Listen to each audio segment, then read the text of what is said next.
Il y a des questions qui viennent à nous rapidement lorsque nous lisons le texte dans très peu de temps, c'est que Dieu unit. Et pourtant, l'homme ose briser ce que Dieu a uni. Ce que Dieu a scellé, l'homme prétend le redéfinir.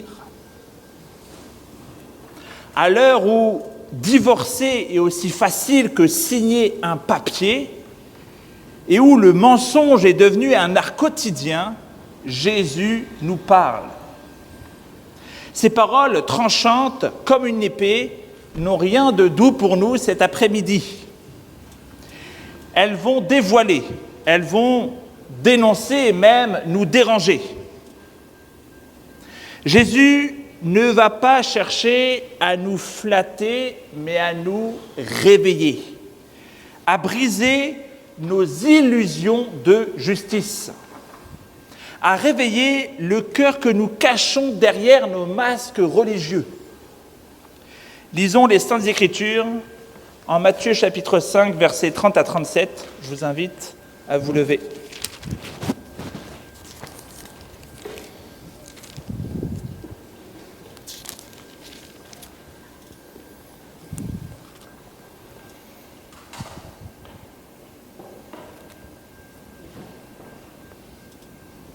On va prendre à partir du verset 31. Il a été dit que celui qui répudie sa femme lui donne une lettre de divorce. Mais moi je vous dis, quiconque répudie sa femme sauf pour cause d'infidélité l'expose à devenir adultère, et celui qui épouse une femme répudiée commet un adultère. Vous avez entendu qu'il a été dit aux anciens, tu ne parjureras pas, mais tu t'acquitteras envers le Seigneur de tes serments. Mais moi je vous dis de ne pas jurer, ni par le ciel, ni parce que c'est le trône de Dieu, ni par la terre parce que c'est son marchepied, ni par Jérusalem parce que c'est la ville du grand roi. Ne jure pas non plus par ta tête, car tu ne peux rendre blanc ou noir un seul cheveu, que votre parole soit oui, oui, non, non, ce qu'on y ajoute vient du malin. Je vous invite à vous asseoir. Donc Jésus est toujours sur la montagne, entouré par la même foule qu'il y a déjà 2 semaines. Et nous avions vu également que cette foule n'était pas des païens ignorants, mais c'était bien des juifs religieux qui connaissaient la loi. La foule connaît la Torah. Ils savent ce que Dieu exige. Mais Jésus continue de révéler la justice véritable du royaume, celle qui dépasse l'apparence, celle qui pénètre le cœur. Il répète, il a été dit, sous-entendant qu'il connaissait la loi, et moi je vous dis. Et dans cette section, il y a 2 sujets qui surgissent. Le mariage, reflet de l'union divine, création de Dieu, et le langage, reflet du cœur, signe de notre intégrité devant Dieu. Et par son enseignement, Jésus nous dévoile l'état réel de notre cœur déchu. Et il appelle cette justice qui surpasse celle des pharisiens. Derrière ces 2 réalités, cette question vient à nous. Est-ce que notre justice surpasse celle des pharisiens ?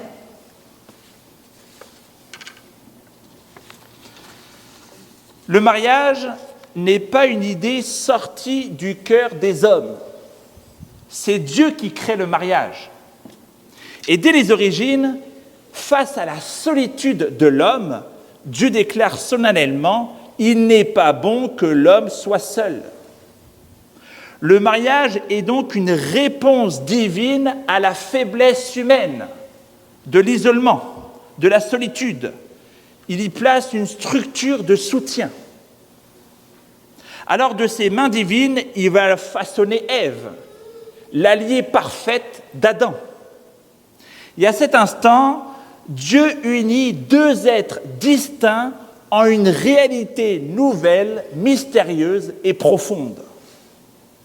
L'homme quittera son père et sa mère et s'attachera à sa femme, et les deux deviendront une seule chair.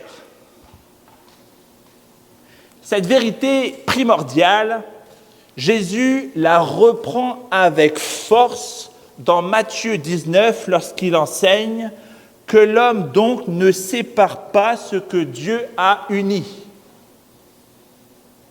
Pourquoi Jésus-Christ insiste-t-il tant sur cette unité, sur le thème du mariage? Parce que le mariage est bien plus qu'un contrat signé sur un papier. C'est quelque chose qu'on connaît également des migrants. On peut être québécois, canadien sur le papier, mais est-ce qu'on l'est dans son cœur? C'est une alliance sacrée, tissée par Dieu lui-même, reflet d'une vérité éternelle. L'amour de Jésus-Christ pour son Église. Chaque mariage humain est une illustration vivante de cette union divine. Il est à la fois saint, car il reflète le mariage plutôt céleste, le ciel, et à la fois fragile, car il demeure humain. Donc saint, car il dégage quelque chose de céleste, et fragile, car il y a quelque chose d'humain dans le mariage. Il est sacré parce qu'il porte l'empreinte des mains du Créateur, mais fragile parce qu'il est soumis aux tensions du monde, aux blessures du cœur, aux attaques incessantes de l'ennemi, même de notre culture, face au mariage. Le mariage, comme toute création divine, est donc constamment menacé, précisément parce qu'il révèle une vérité spirituelle. Dieu veut être un avec sa créature. Et dans le mariage, il a placé ce désir d'unité, que l'homme et la femme ne soient plus deux, mais un. Comment va ton mariage, mon frère, ma sœur? Nous avons un Dieu d'alliance, un Dieu qui ne divorce pas de son peuple, un Dieu qui reste fidèle alors même que nous sommes infidèles. Même quand tout semble perdu, même quand les mots ne passent plus, même quand l'amour s'effrite, il y a encore grâce. Ressemblons à notre Dieu. Dieu ne restaure pas seulement des alliances, il restaure les cœurs derrière ces alliances. Il peut encore faire naître l'amour là où il ne reste que des cendres. C'est dans Isaïe 61:3. On nous parle de quelque chose de mort. Il peut faire revivre des cendres. Et cet amour fidèle de Dieu n'est pas un mirage. Il a un visage, il a un nom, il s'est incarné. C'est à la croix que Jésus-Christ a prouvé son alliance. Il n'a pas fui la souffrance. Il n'a pas trahi sa promesse. Et c'est là que nos mariages trouvent la force d'aimer encore, de pardonner encore. Mais que faire quand ce lien sacré se brise ou commence à s'effriter? La promesse devient douleur. Nous voyons dans notre texte que Jésus-Christ ne cherche pas à fuir cette question. Il va parler de divorce. Le divorce, lui, n'a jamais été une invention de Dieu.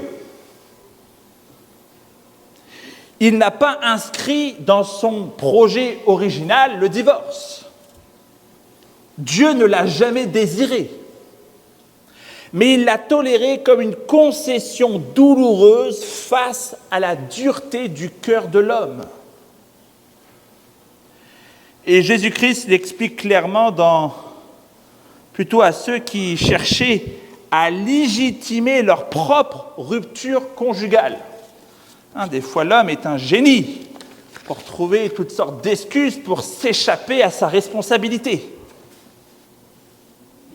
Dans Matthieu 19, 8, il nous est dit que c'est à cause de la dureté de votre cœur que Moïse vous a permis de divorcer. Donc le divorce est toujours un signe tragique, une blessure ouverte dans l'œuvre divine, un reflet d'une humanité brisée par le péché. Si le mariage est un signe de la création de Dieu, le divorce est comme un signe de l'homme déchu.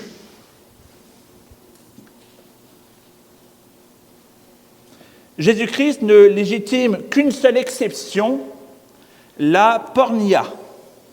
C'est cette infidélité grave qui rompt l'alliance conjugale dans son essence même.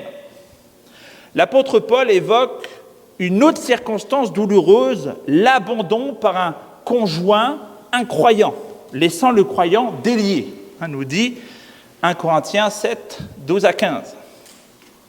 Mais même dans ces cas précis, le divorce demeure un ultime recours, une tragédie aux conséquences immenses. Jésus intensifie encore l'avertissement en comprenant que divorcer sans raison biblique, c'est précipiter son conjoint dans l'adultère. C'est enclencher une spirale destructrice. Divorcer, remariage, culpabilité, blessure émotionnelle, enfant marqué à vie. Chaque divorce provoque un impact profond, laissant derrière lui un vide semblable à un cratère après une explosion. Combien d'années faudra-t-il pour reconstruire ce que le divorce a détruit en un instant ? C'est comme une infidélité. Il y a quoi ? Il y a 2-3 secondes de plaisir pour détruire ta famille. Vous imaginez ? C'est rapide. Un orgasme, c'est quelques secondes. En quelques secondes, tu détruis une famille. Des fois, il faut le calculer comme ça.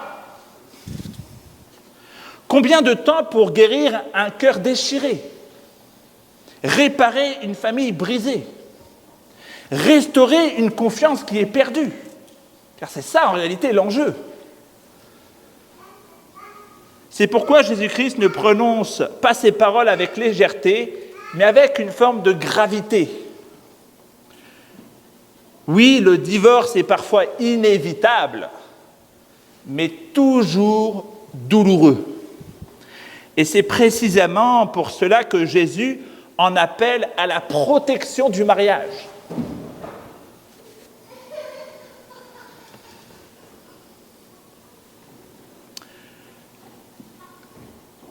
Vous souvenez-vous de la question centrale du texte, qui est semaine après semaine ? C'est celle que j'ai annoncée au début. Notre justice surpasse-t-elle la justice des pharisiens ? Et Jésus nous appelle à une justice donc plus grande que celle des pharisiens, une justice rédemptrice, transformatrice, créatrice de beauté au cœur du chaos. Ainsi, le mariage chrétien devient une passerelle d'Éden restaurée autour de nous. Un lieu où l'esprit renouvelle l'amour, où le pardon triomphe sur l'amertume, et où le royaume, car c'est tout l'objet de notre texte, est en train de se manifester. Chaque mariage fidèle devient un signe prophétique du retour de Jésus-Christ, un avant-goût du festin final de l'agneau. Comme dans Éphésiens 5, 25 à 32, le mari est appelé à aimer sa femme comme Christ a aimé l'Église, et le mariage devient un miroir terrestre d'une union céleste. Et cette dimension ajoute, encore une fois, une certaine gravité, Briser le mariage, c'est abîmer le reflet de l'amour de Dieu. C'est intéressant de le voir comme cela. Briser un mariage, c'est abîmer le reflet de l'amour de Dieu.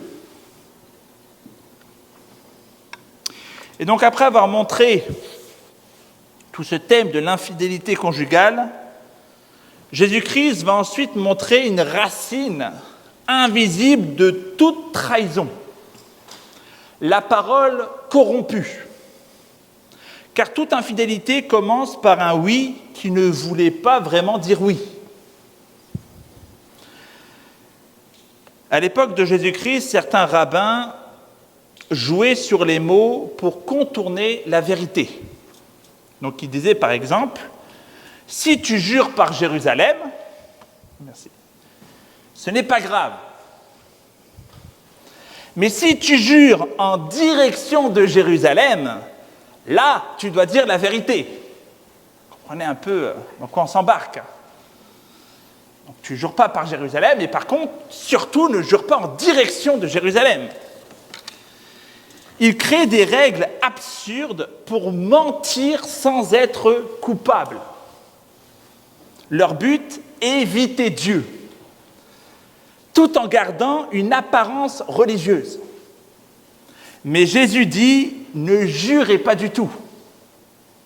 Pas besoin de serments compliqués, que ton oui soit oui, que ton non soit non. Dieu veut la vérité, pas des ruses. Aujourd'hui, on ne jure plus par le temple. Quoique on a une spécialité québécoise avec les sacrements. Mais les prêtres laïcs, comme j'aime les appeler, vont faire jurer par la science, vont faire juger le progrès ou par l'inclusion. On ne va plus dire « ainsi parle l'Éternel », mais plutôt « les experts disent ». Ou bien on va chercher à contourner la vérité par des formules techniques. Ça, c'est aussi une spécialité. On ne va plus parler de divorce, mais de reconfiguration conjugale. On ne parle plus d'adultère, mais vivre une nouvelle aventure. On ne parle plus de mensonge, mais ma vérité. Bien, Jésus-Christ fait voler en éclats ces faux semblants. Il appelle une vérité limpide, chaque serment implique Dieu. Pourquoi ? Parce que tout lui appartient, nous rappelle le texte. Le ciel, où il règne, la terre qu'il a créée, Jérusalem, dont il est roi, même ta propre tête, tes pensées et ta bouche sont sous son regard. Jésus-Christ recentre la parole là où elle doit être, dans la simplicité absolue de la vérité. Donc l'Éternel ne demande pas de formules compliquées.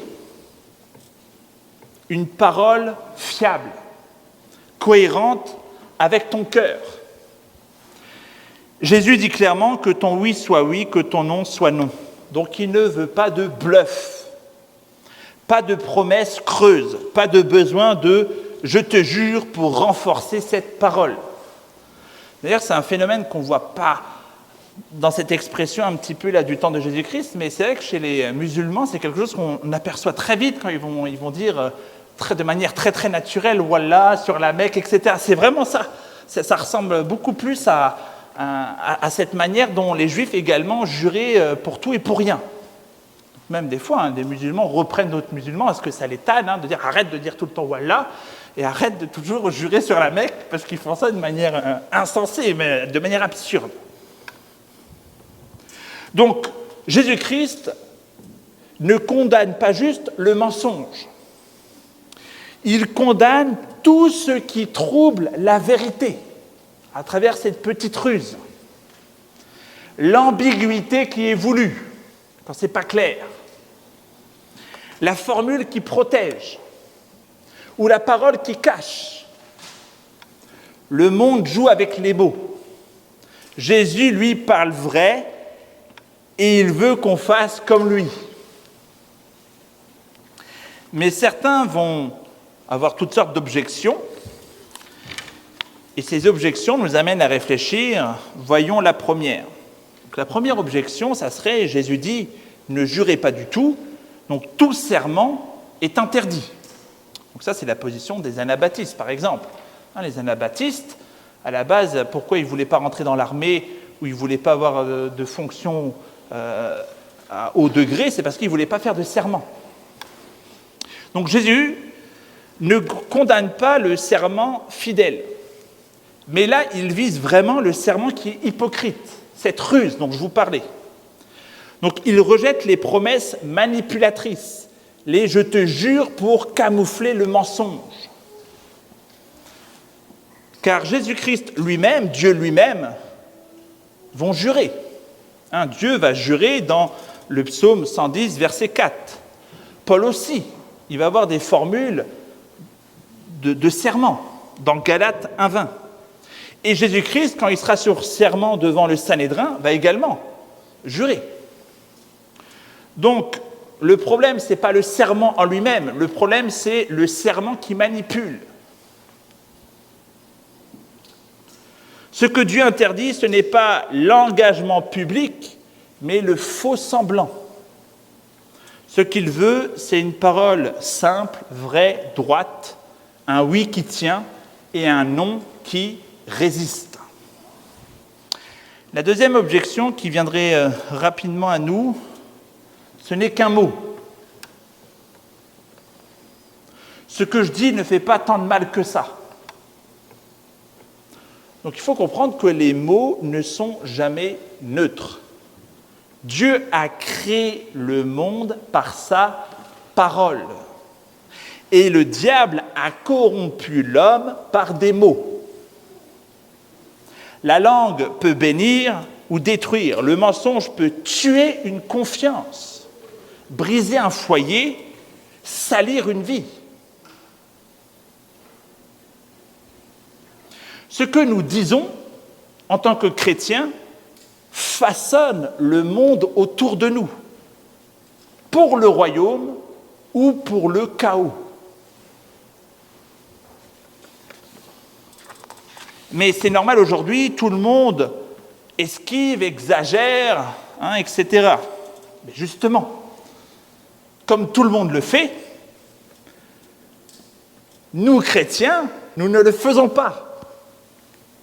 L'Église n'est pas appelée à répéter le monde, mais à le défier. Pas pour te faire remarquer, mais pour montrer un autre royaume qui a une autre justice. Une justice qui surpasse celle des pharisiens de notre temps. En ce qui concerne le mariage, ce n'est plus de l'amour, alors à quoi bon rester marié ? Donc l'amour, ce n'est pas une émotion qu'on subit. Ça, c'est les Walt Disney qui nous ont montré un idéal de l'amour qui n'est pas celui de la Bible. L'amour, c'est une fidélité qu'on choisit. Le mariage n'est pas bâti sur des émotions, mais sur une alliance. Dieu ne t'a pas aimé parce que tu étais aimable. Il t'a aimé quand tu étais encore pécheur. Et cette grâce-là, c'est cette grâce-là qui rend possible un amour plus fort que la lassitude. Donc il a fait une alliance avec toi. Donc il va maintenir cette alliance. Ce n'est pas son émotion changeante qui va faire que tu vas être son enfant et plus son enfant. C'est pareil avec nos mariages ou avec les futures relations, s'il y en a qui sont amenés à se marier. On a tout essayé, il vaut mieux se séparer que de se détruire.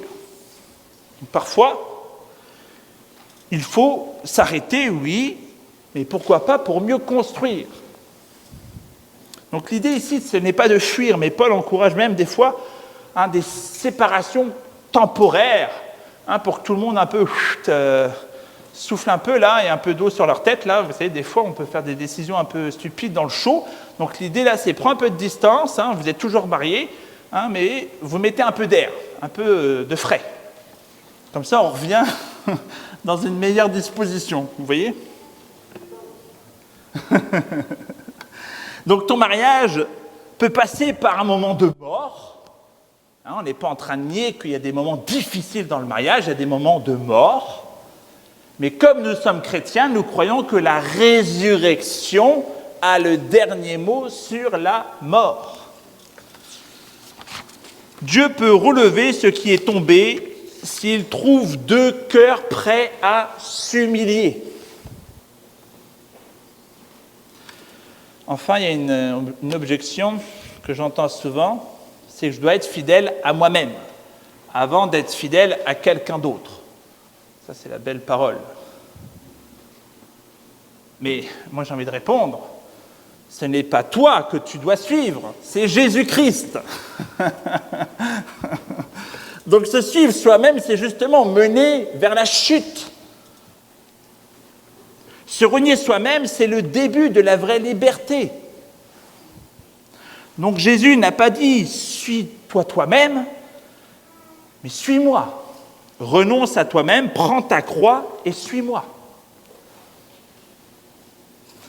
Ainsi, si ta langue produit des mensonges, impose-lui le silence et repens-toi. Si ton mariage agonise, ne pars pas en courant, mets-toi à genoux. Dieu peut restaurer ce qui est brisé. Il peut purifier ce qui est souillé. Il peut transformer ta maison en un jardin d'Éden. Ainsi, en conclusion, la vérité et la fidélité ne peuvent jamais être séparées. Ce que ta bouche proclame et ce que ta vie démontre doivent résonner à l'unisson. On ne peut pas proclamer Jésus-Christ en parole et le renier en conduite. Le royaume de Dieu ne repose pas sur des mariages parfaits sans échec. Il ne repose pas non plus sur des promesses toujours parfaitement tenues. On est pécheurs, des fois on se plante, des fois on fait des erreurs. Mais il repose sur une grâce immense accordée généreusement à ceux qui se repentent.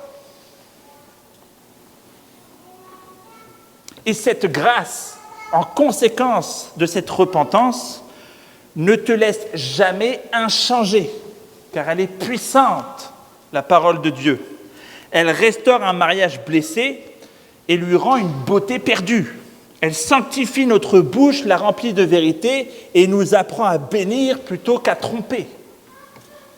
Elle donne la force de marcher droit dans un monde saturé de mensonges, de compromis et de trahison. Alors souviens-toi toujours des paroles de Jésus-Christ, que ton oui soit oui, que ton non soit non, et ce que Dieu a uni, que l'homme ne le sépare pas. Prions.